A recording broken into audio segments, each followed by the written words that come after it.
सभी को नमस्कार। तो कोई भी तैयारी कर रहे हो तो किसान आंदोलन, जनजातीय आंदोलन तो 100% आपसे एग्जाम में पूछा जाएगा। तो जितने भाई बंधु देख रहे हैं वीडियो को शेयर कर देना, वीडियो अच्छा लगेगा लाइक पहले ही ठोक देना, पहली बार चैनल पर आए वो सब्सक्राइब जरूर कर लेना। और राजस्थान में कोई भी आप तैयारी कर रहे हो तो ये ब्लैक बुक तो आपके पास होनी चाहिए। ये मान लो कि सफलता की सीढ़ी यहां से निकलेगी। और सब इंस्पेक्टर के 2 पेपर आए हैं, मैंने विद प्रूफ वीडियो बना दिया, आप आराम से चेक कर लेना। सारे के सारे ज्योग्राफी, हिस्ट्री, कला, संस्कृति और पॉलिटी चारों पोर्शन इसमें है। चारों पोर्शन का प्रत्येक क्वेश्चन आया है, मैंने विद प्रूफ आपको बता दिया। तो मार्केट में उपलब्ध है, संकल्प एप्लीकेशन पर ऑनलाइन परचेज भी कर सकते हैं। चलो करते हैं शुरू काम लेके बजरंग बली का नाम। भगत आंदोलन पूरा ध्यान से पढ़ते हैं। भगत भोमट क्षेत्र में चला। भगत भोमट क्षेत्र में चला। भोमट मेवाड़ का दक्षिण पश्चिमी भाग, मतलब सिरोही उदयपुर डूंगरपुर वाला भाग, सिरोही उदयपुर डूंगरपुर का भाग। भगत आंदोलन को भोमट का भील आंदोलन भी कहते हैं। तो भय से भगत, भय से भोमट, भय से भील आंदोलन। क्लियर होगी बात ये। अब आपसे पूछे कि ये बताओ भगत आंदोलन नाम से कोई बुक भी है क्या? वी के वशिष्ठ की बुक है, भगत नाम से वी के वशिष्ठ की बुक भी है। वापिस, भगत आंदोलन भोमट क्षेत्र में चला। भोमट क्षेत्र अपने कह दे मेवाड़ का दक्षिण पश्चिमी भाग कह दो, सिरोही उदयपुर डूंगरपुर का भाग कह दो। भगत आंदोलन को भोमट का भील आंदोलन भी कहते हैं। और भगत आंदोलन नाम से शीर्षक से पुस्तक वी के वशिष्ठ की है। भील जनजातियों पर नियंत्रण करने के लिए मेवाड़ भील कोर का गठन हुआ था 1841 में। याद रख लेना, आपसे कल को पूछे कि भील जनजातियों पर नियंत्रण के लिए किसका गठन हुआ था? मेवाड़ भील कोर का 1841 में महाराणा सरदार सिंह के समय में हुआ था। मेवाड़ भील कोर का जो प्रमुख केंद्र था वो खेरवाड़ा था, उदयपुर वाला। और इसका जो मुखिया था ना वो दोला काका था। बोलते हैं ना कि वो काको मुखिया हो, है ना, कि किशोरो काको का दोलो काको। तो याद रख लीजिए, भील जनजातियों पर नियंत्रण करने के लिए मेवाड़ भील कोर का गठन 1841 में हुआ। खेरवाड़ा इसका मेन प्रमुख केंद्र था और इसका जो मुखिया था वो दोला काका था। राजस्थान में भीलों के प्रथम उद्धारक, यहां से कहानी शुरू होती है। प्रथम उद्धारक गोविंदगिरी। राजस्थान में भगत आंदोलन की शुरुआत गोविंदगिरी। गोविंदगिरी का जन्म 20 अक्टूबर 1858 डूंगरपुर के बांसिया गांव में बंजारा परिवार में हुआ। गोविंदगिरी ने गांव के पुजारी की सहायता से अक्षर ज्ञान प्राप्त किया। गोविंदगिरी ने पुजारी की सहायता से अक्षर ज्ञान प्राप्त किया था। जन्म बताओ कि जी 20 अक्टूबर 1858 डूंगरपुर के बांसिया गांव में बंजारा परिवार में, बांसिया गांव और बंजारा परिवार में भगत आंदोलन की शुरुआत गोविंदगिरी भगत। गोविंदगिरी भगत ऐसे नाम पूरा याद रखो, गोविंद गुरु भगत, है ना, गोविंदगिरी भगत, बस ऐसे याद रख लो। भीलों के प्रथम उद्धारक गोविंदगिरी है। गोविंदगिरी के गुरु हैं राजगिरी। अक्षर ज्ञान तो पुजारी से प्राप्त कर लिया। क्या गोविंदगिरी को अक्षर का ज्ञान कि जी पुजारी से प्राप्त हो गया। तो गुरु कौन? कि जी राजगिरी। प्रमुख शिष्य बताओ कि पुंजाधीर। गोविंदगिरी का प्रमुख शिष्य बताओ तो पुंजाधीर। भीलों के प्रथम उद्धारक के रूप में माने जाने वाले गोविंदगिरी ने अपने सहयोगी सूरजी भगत के साथ भीलों को संगठित किया व भगत आंदोलन चलाया। भीलों के प्रथम उद्धारक के रूप में माने जाने वाले कौन? कि जी गोविंदगिरी। गोविंदगिरी ने अपने सहयोगी सूरजी भगत के साथ भीलों को संगठित किया व भगत आंदोलन चलाया। तो भगत आंदोलन गोविंदगिरी ने किसके साथ? कि सूरजी भगत। तो सूरजी भगत अगर सहयोगी था तो पुंजाधीर कौन था? कि वो तो जी शिष्य था। अच्छा, वो शिष्य था तो गोविंदगिरी किसके शिष्य थे? कि राजगिरी के। अच्छा, राजगिरी के, तो फिर इनको अक्षर ज्ञान किससे प्राप्त हुआ? कि वो तो एक पुजारी से, गांव के एक पुजारी से अक्षर ज्ञान की प्राप्ति हुई थी, पुजारी से प्राप्ति हुई थी। जन्म तो 20 अक्टूबर 1858 डूंगरपुर के बांसिया में हुआ, वो याद रख लो। और भगत आंदोलन की शुरुआत गोविंदगिरी और उद्धारक भी गोविंदगिरी। फिर इसके बाद में गोविंदगिरी स्वामी दयानंद सरस्वती से उदयपुर में मिले। दयानंद सरस्वती से शिक्षा लेकर गोविंदगिरी ने जनजाति की सेवा की 23 वर्ष की आयु में। गोविंदगिरी के गुरु राजगिरी, गोविंदगिरी का शिष्य पुंजाधीर, गोविंदगिरी का सहयोगी कि जी सहयोगी सुरजी भगत। तो गोविंदगिरी ने किससे शिक्षा ली कि जी स्वामी दयानंद सरस्वती से 23 वर्ष की आयु में उदयपुर में मिले थे। गोविंदगिरी ने भीलों को संगठित व सामाजिक कुरीतियों को दूर करने के लिए एक संप सभा की स्थापना की। से संप सभा की स्थापना से सिरोही में की थी 1883 में। संप राजस्थानी भाषा का शब्द है जिसका अर्थ है प्रेम, बंधुत्व, मेल मिलाप, पारस्परिक एकता। प्रेम, बंधुत्व, मेल मिलाप, पारस्परिक एकता। संप सभा यानी भगत आंदोलन में 10 नियम, 10 पंथ बताए गए हैं। पूछे कि संप सभा या कह दे कि भगत आंदोलन में कितने नियम, तो कह 10। जैसे बिश्नोई संप्रदाय में कितने नियम, कह जी 29 नियम, है ना। वैसे ही कह जी संप सभा या भगत आंदोलन में कितने नियम, कह 10 नियम। नियम को मानने वाले भील ही तो भगत थे। जो गुरु की बात माने वही तो असली भगत है ना। तो 10 नियमों को जो मानेगा वही भगत है। तो 10 नियम मानने वाले भील भगत कहलाए। गोविंदगिरी ने भीलों को संगठित व कुरीतियों को दूर करने के लिए एक संप सभा की स्थापना की, सिरोही में की, 1883 में की। संप राजस्थानी भाषा का शब्द जिसका अर्थ है अपने कहते मेल मिलाप, प्रभु, प्रेम, बंधुत्व और पारस्परिक एकता। संप सभा में कितने नियम, कह जी 10 नियम। और 10 नियम को जो माने कह वो ही तो भगत है। संप सभा का प्रथम अधिवेशन 1903 में मानगढ़ पहाड़ी भूखिया गांव बांसवाड़ा में हुआ। याद करो, सोने के राजस्थान में भंडार के जी आनंदपुर भूखिया बांसवाड़ा, जैसे याद रख लो। तो संप सभा का जो प्रथम अधिवेशन 1903 में हुआ वो मानगढ़ पहाड़ी भूखिया गांव बांसवाड़ा में हुआ। इसके पश्चात अधिवेशन प्रत्येक वर्ष आश्विन पूर्णिमा को इसी पहाड़ी पर होने लगा। लेकिन 17 नवंबर 1913 में मार्गशीर्ष पूर्णिमा के दिन मानगढ़ पहाड़ी पर एक सम्मेलन हो रहा था। गोविंदगिरी प्रवचन दे रहे थे। इसी समय कहते हैं खेरवाड़ा छावनी, बड़ौदा, गोधरा, अहमदाबाद से पहुंची सेना ने के साथ मेवाड़ दरबार की सेना ने भीलों को चारों ओर से घेर कर आक्रमण किया तो 1500 भील मारे गए। 1500 भील मारे गए 1903 में। याद रख लेना, मानगढ़ पहाड़ी कहाँ है, कजी बांसवाड़ा में। भूखिया गांव के बांसवाड़ा में 1903 में मानगढ़ पहाड़ी पर पहला अधिवेशन हुआ और ये तय हो गया कि ठीक है जी आश्विन पूर्णिमा के दिन अपने सम्मेलन करेंगे। 17 नवंबर 1913 को भी एक सम्मेलन हो रहा था, लेकिन उस समय मार्गशीर्ष पूर्णिमा थी और उस सम्मेलन में गोविंदगिरी प्रवचन दे रहे थे। इसी समय कुछ छावनियों के सैनिक यहाँ पर पहुंचे और भीलों को चारों ओर से घेर कर आक्रमण किया तो 1500 भील मारे गए। मानगढ़ हत्याकांड की पूर्व योजना किसने बनाई, कर्नल बेल्ली ने ना। बेल्ली ही तेली दे गया ना तो कर्नल बेल्ली ने मानगढ़ हत्याकांड की पूर्व योजना किसने बनाई, कर्नल बेल्ली ने। गोली चलाने का आदेश स्कॉटलैंड ने दिया था। स्कॉटलैंड ने गोली चलाने के आदेश दिए। 5 बटालियन आ गई, 800 भील तत्काल मारे गए, 700 भील इलाज के अभाव में मारे गए। टोटल कितने, तो 1500 भील इस हत्याकांड में मारे गए। मैं फिर रिपीट कर रहा हूं, इंपॉर्टेंट बात है ये कि मानगढ़ हत्याकांड की पूर्व योजना किसने बनाई, पूर्व योजना बनाई बेल्ली ने और गोली के आदेश दिए स्कॉटलैंड ने। तो 800 तो तत्काल मारे गए और 700 अभाव में, टोटल 1500। मानगढ़ हत्याकांड को जलियांवाला हत्याकांड के नाम से भी जाना जाता है। इसके पश्चात गोविंदगिरी व पूंजा को बंदी बनाकर अहमदाबाद की सेंट्रल जेल में भेज दिया गया। संतरामपुर कोर्ट, गुजरात। गोठरा गांव के थानेदार, कहीं सिपाही भी लिखा होता है थानेदार, गुल मोहम्मद, नाम क्या है इसका नाम है गुल मोहम्मद।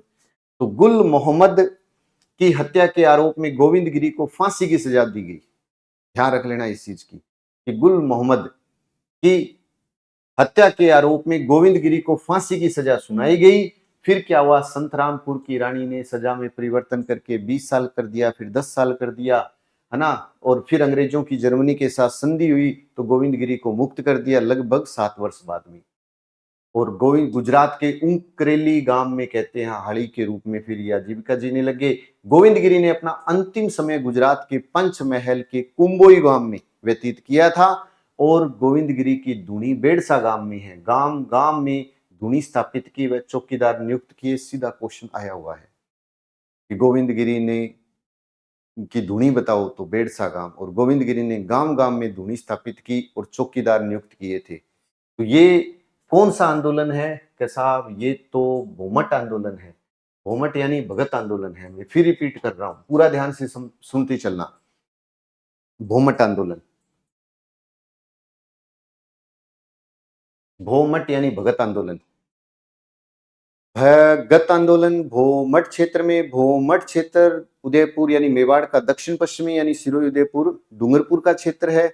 और फिर कहें कि भगत को भूमठ का भील आंदोलन कहते हैं। लेकिन आप याद रखना, भगत आंदोलन एक पुस्तक थी वी के वशिष्ठ की। फिर भील जनजातियों पर नियंत्रण करने के लिए क्या था कि जी मेवाड़ भील कोर की स्थापना की थी 1841 में की थी, महाराणा स्वरूप सरदार सिंह के समय में की थी। मेवाड़ भील कोर का जो प्रमुख केंद्र होता था वो था खेरवाड़ा में, लेकिन इसका जो प्रमुख था वो तो काका ही था। कौन सा काका? के जी दोला काका। राजस्थान में भीलों के प्रथम उद्धारक कौन है? के जी गोविंद गिरी। भगत आंदोलन की शुरुआत किसने की? के जी गोविंद गिरी। जन्म कब हुआ गोविंद गिरी का? 20 अक्टूबर 1858 में हुआ। डूंगरपुर के बांसिया गांव में बंजारा परिवार में हुआ और गांव के पुजारी से अक्षर ज्ञान प्राप्त किया। लेकिन इनके गुरु का नाम राजगिरी, इनके चेले का नाम पुंजाधीर, लेकिन इनके सहयोगी थे सुरजी भगत। लेकिन इन्होंने किससे प्रेरणा ली? के स्वामी दयानंद सरस्वती से। समझना इस चीज को कि गोविंद गिरी जी के गुरु कौन कह रहा। देखो, गोविंद गिरी ने अक्षर ज्ञान प्राप्त किया पुजारी से। गुरु कौन? के जी राजगिरी। शिष्य कौन? के पुंजाधीर। सहयोगी कौन? के सुरजी भगत। और किससे प्रेरणा ली? के सरस्वती जी से उदयपुर में मिले और शिक्षा लेकर 23 वर्ष की आयु में जनजाति की सेवा की। गोविंद गिरी ने भीलों को संगठित किया, वह सामाजिक कुरीतियों को दूर करने के लिए संप सभा, याद रखना, संप सभा से सिरोही में 1883 में स्थापना की थी। और संप का राजस्थानी भाषा का शाब्दिक अर्थ क्या है? तो कह दो प्रेम, बंधुत्व, मेल मिलाप, पारस्परिक एकता। संप सभा यानी भगत आंदोलन में 10 नियम, और जो 10 नियमों को माने वही तो भगत, नहीं तो काहे का भगत। संप सभा का प्रथम अधिवेशन और दूसरा, दो ही तो बात याद रखनी है कि जी पहला अधिवेशन 1903 मानगढ़ पहाड़ी, आश्विन पूर्णिमा, बूखिया गांव, है ना। इसके बाद आश्विन पूर्णिमा को रखा जाएगा। तो 17 नवंबर 1913 को मार्गशीर्ष पूर्णिमा के दिन मानगढ़ पहाड़ी पर सम्मेलन हो रहा था। गोविंद गिरी जी मंच संचालन कर रहे थे, प्रवचन दे रहे थे। इसी समय सैनिक आते हैं और एक तरफ से हमला किया तो 1500 भील मारे गए। फिर मानगढ़ हत्याकांड की पूर्व योजना तो बनाई थी बेल्ली ने और आदेश दिया था कोटले ने। 800 भील तत्काल मारे गए, 700 मतलब अपने कह दें कि इलाज के अभाव में, और 1500 भील हत्याकांड। मानगढ़ को जलियांवाला बाग हत्याकांड, जलियांवाला हत्याकांड के नाम से जाना जाता है। तो कहते हैं इसके बाद गोविंद गिरी व पूंजा को बंदी बनाकर अहमदाबाद की सेंट्रल जेल में भेज दिया संतरामपुर कोर्ट यानी गुजरात ने। गोठरा गांव के थानेदार गुल मोहम्मद, है ना, गुल कर दिया इसको। तो गोविंद गिरी को फांसी की सजा सुनाई गई। फिर संतरामपुर की जो महारानी थी उसने फांसी को 20 साल में, फिर 10 साल में, फिर अंग्रेजों की जर्मनी के साथ संधि हो गई तो लगभग 7 साल बाद भी इनको रिहा कर दिया गया। कहते हैं रिहा होने के बाद उकरेली गांव की हाली में के रूप में आजीविका व्यतीत की और अंतिम समय गुजरात के पंचमहल के कुंबोई गांव में व्यतीत किया। इन्होंने गांव गांव में धुनी स्थापित की। गोविंद गिरी की धुनी पूछ ले तो बेड़सा गांव में है, चल जाएगा ना। इक्की आंदोलन, इक्की, इक्की, मोती, ये 3 बातें याद रख लेना। इक्की, 21 और मोती, इक्की, इक्की, मोती आगे आएगा। इक्की आंदोलन जब बात करोगे तो पहले बात करेंगे मोतीलाल तेजावत की। मोतीलाल तेजावत जिनका जन्म हुआ 1887 में कोलियारी गांव के फलासिया गांव में ओसवाल परिवार के अंदर उदयपुर में हुआ। माता थी केसरबाई, पिता थे नंदलाल, पत्नी थी लहरबाई, गुरु गोविंद गिरी भगत। मोतीलाल तेजावत का गुरु क्या जी गोविंद गिरी भगत, गोविंद गिरी का राजगिरी, लेकिन अक्षर ज्ञान पुजारी से। थोड़ा थोड़ा याद रखना शुरू कर दो। जन्म 1887 कोलियारी गांव फलासिया तहसील उदयपुर में ओसवाल परिवार में। माता का नाम केसरबाई, पत्नी का नाम लहरबाई और गुरु गोविंद गिरी। मोतीलाल तेजावत को आदिवासियों का मसीहा अवतारी पुरुष बाब जी के उपनाम से जाना जाता है। झाडोल ठिकाने के कामदार थे ये और परचून का काम था। इक्की आंदोलन का जो श्री गणेश माना जाता है ना, शुरुआत श्री गणेश की, श्री गणेश यानी प्रचार प्रसार, वो तो हुआ था झाडोल से, लेकिन शुरुआत 21 में चित्तौड़गढ़ के मातृकुंडिया नामक स्थान से बैसाख पूर्णिमा के दिन हुई। शुरुआत मोतीलाल तेजावत। उद्देश्य है कि भील उत्थान, भील तथा किसानों में पूर्णतः एकता स्थापित करना। इक्की आंदोलन का प्रमुख केंद्र बताओ कि झाडोल, नीमड़ा, कोटड़ा, फलांसिया व मादड़ी। ये 5 याद रख लेना, इंपोर्टेंट है। झाडोल, नीमड़ा, कोटड़ा, झाडोल है, नीमड़ा, कोटड़ा, अड़े अड़े वाली है ना, झाडोल में अड़े, नीमड़ा में अड़े, कोटड़ा में अड़े, मादड़ी में अड़े, फलांसिया। बस थोड़ा सा याद रखो, याद रहेगा। तेजावत ने इक्की आंदोलन के अंतर्गत सर्वप्रथम अपने पड़ोस के 5 गांवों को अपने आंदोलन के अंतर्गत लिया और श्री गणेश करने के लिए, झाडोल में श्री गणेश करने के लिए इन्होंने 5 व्यक्तियों का चयन किया। कौन कौन से थे कि जी, बाला लुहार, नीला शंकर, किशन जोशी, लच्छी राम, अंबावा। ये 5 शब्द याद रख लेना। कौन कौन से 5 शब्द? बाला लुहार, नीला शंकर, किशन जोशी, लच्छी राम, अंबावा। इक्की का नारा कि जी, ना हाकिम ना हुक्म, ना हाकिम ना हुक्म, तेजावत का नारा था। तेजावत ने 3 दिनों में मेवाड़ पुकार नामक पुस्तिका तैयार करके मेवाड़ महाराणा फतेह सिंह के सामने 21 सूत्री मांग रख दी। मेवाड़ महाराणा ने लगभग मांगे मान ली, लेकिन जो 3 प्रमुख मांगे थी वो नहीं मानी। कौन कौन सी? का बेट बेगार का कोई इलाज नहीं, सुअरों को मारने की अनुमति नहीं दी जाएगी, जंगली क्षेत्र यानी वन भूमि भीलों की नहीं मेवाड़ की रहेगी। जैसे ये 3 मांगे नहीं मानी तो फिर विद्रोह होना ही था। ज्यादा 3 मांगे पूछी जा सकती है, टोटल का 21 सूत्री मांगे थी। कितनी नहीं मानी? मुख्य रूप से जो थी वो थी 3, बेट बेगार का कोई इलाज नहीं, सुअरों को मारने की अनुमति नहीं दी जाएगी और जंगली क्षेत्र यानी वन भूमि भीलों को नहीं दी जाएगी। मोतीलाल तेजावत को गिरफ्तार करने वाले को मेवाड़ महाराणा ने 500 व सिरोही सरकार ने 1000 रुपए का इनाम दिया कि भैया जो भी गिरफ्तार कर लेगा मोतीलाल तेजावत को, तो मेवाड़ सरकार कह रही है मैं 500 रुपए दूंगी और सिरोही कह रहा है मैं 1000। झाडोल के राणा ने कलाम खां सिपाही के सहयोग से मोतीलाल तेजावत की हत्या की योजना बनाई। उन्हें एक तरफ से खाकड़ गांव में थे वो सिपाही, उन्हें उठाकर वहां से जंगल ले गए, परंतु सही समय पर भील पहुंच गए और उनको बचा लिया। तेजावत का इक्की आंदोलन गांधी जी के असहयोग आंदोलन से प्रेरित था। याद रख लेना कि इक्की आंदोलन किससे प्रेरित था? कि गांधी जी के असहयोग आंदोलन से प्रेरित था। जैसे गोविंद गिरी, स्वामी दयानंद सरस्वती से प्रेरित थे, इक्की आंदोलन कह दो कि असहयोग आंदोलन से प्रेरित था। गांधी जी ने इक्की आंदोलन की जानकारी के लिए मणिलाल कोठारी को भेजा था।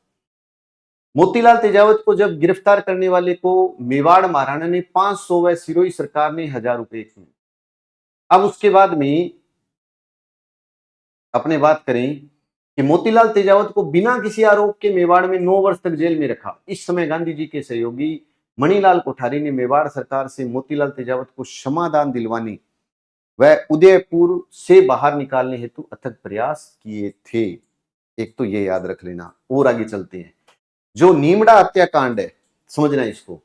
5 से 7 मार्च 1922 में नीमड़ा सम्मेलन हो रहा था। आपके दिमाग में आना चाहिए नीमड़ा मतलब नीमड़ा था विजयनगर रियासत में, विजयनगर रियासत साबरकांठा में, साबरकांठा गुजरात में। 5 बटालियन कर्नल प्रिचार्ड के नेतृत्व में नीमड़ा पहुंची और यहां पर पहुंची कब? 5 बटालियन 7 मार्च 1922 में सम्मेलन पर मेजर सुट्टन ने गोली चला दी, शूट कर दिया। याद रख लेना 7 मार्च 1922 में। और 1200 भील घटनास्थल पर ही मारे गए। नीमड़ा हत्याकांड को राजस्थान का दूसरा जलियांवाला कहते हैं, लेकिन इसको गुजरात का भी जलियांवाला कहते हैं। इंपॉर्टेंट बात है ये कि नीमड़ा हत्याकांड को राजस्थान का दूसरा जलियांवाला हत्याकांड कहते हैं, जबकि गुजरात का भी जलियांवाला कहते हैं। नीमड़ा हत्याकांड में मोतीलाल तेजावत के पैर में गोली लगी, परंतु उन्हें वहां से बचाकर किसी सुरक्षित ठिकाने पर ले गए। मोतीलाल तेजावत को ईडर पुलिस ने 3 जून 1929 को गिरफ्तार कहां से किया? खेड़ वर्मा, गुजरात। कहीं लिखा होता है इन्होंने समर्पण कर दिया, कहीं लिखा होता है इन्होंने गिरफ्तार किया। कहां पर किया? खेड़ वर्मा, पालनपुर, गुजरात। तेजावत को 10 वर्ष की सजा दी गई, है ना, ध्यान रखना। गुरु को 20 साल की, बस थोड़ा सा एक अंदाजा रखना है। तेजावत को 10 वर्ष की सजा दी गई। 22 अप्रैल 1936 को तेजावत को रिहा कर दिया। गांधी जी का सहयोगी था जो ना मणिलाल कोठारी, उसके कारण 36 में तेजावत जी ने बनवासी सेवा संघ की स्थापना की। 42 में भारत छोड़ो आंदोलन में भाग लिया और गिरफ्तार हो गए। छुड़ाने जाते थे फिर गिरफ्तार हो जाते थे, थोड़ा सा याद रख लेना बस। फिर 1945 में मोतीलाल तेजावत को रिहा किया, परंतु उदयपुर से बाहर जाने पर पाबंदी लगा दी तो आजादी तक चली। अब आजादी तक चली, अब आपकी समझ में आ गया होगा कि 5 दिसंबर 1963, आजादी के बहुत बाद की बात हो रही है, तो मोतीलाल तेजावत का 5 दिसंबर 1963 में खेड़ ब्रह्मा पालनपुर गुजरात में निधन हो गया। मतलब जहां पे आत्मसमर्पण किया या जहां पे ईडर पुलिस ने गिरफ्तार किया, उसी क्षेत्र में अंत में इनकी मृत्यु हुई थी। ये थोड़ा सा याद रखने की कोशिश करना, याद रहेगा और मुश्किल नहीं है। एक है पाल छित्रिया हत्याकांड। पाल छित्रिया हत्याकांड का संबंध किससे है? क्या सिरोही से है? यह हत्याकांड 5 से 6 मई 1922 में हुआ। पाल छित्रिया हत्याकांड का संबंध बताओ, सिरोही से है। इक्की आंदोलन का संबंध बताओ तो आप कहोगे जी जाडोल, श्री गणेशर, मात्र कुंडियार, वो याद हो जाएगा। भगत बताओ, का भगत तो बोमट और बोमट दक्षिण पश्चिमी राजस्थान में सिरोही, उदयपुर, डूंगरपुर वाला क्षेत्र। तो पाल छित्रिया हत्याकांड सिरोही से है। सिरोही में ये 5 से 6 मई 22 में हुआ। यह हत्याकांड सिरोही की रोहिड़ा तहसील के पालोलिया व भूला गांव में तथा पाल छित्रिया गांव में हुआ था। नाम याद रख लेना, रोहिड़ा, रोहिड़ा गांव, पालोलिया गांव, भूला गांव, पाल छित्रिया गांव। एजीजी मेजर प्रिचर्ड के नेतृत्व में पुलिस ने गोलियां चलाई, 700-800 भील मारे गए। रामनारायण चौधरी को जांच सौंप दी गई। इतना ही काम है इसका। मतलब कि पाल छित्रिया हत्याकांड का संबंध सिरोही से है। 5 से 6 मई 1922 में हुआ था। सिरोही के गांव याद रख लो, गांव, छित्रिया गांव, है ना, बालोलिया गांव, भुल्ला गांव। और मेजर प्रिचर्ड याद हो ही गया होगा। गोलियां चलाई, 700-800 भील मारी गई। जांच किसको सौंपी? रामनारायण चौधरी को। रास्तापाल कांड, मोस्ट इंपोर्टेंट क्वेश्चन है ये, पक्का आ सकता है एग्जाम में।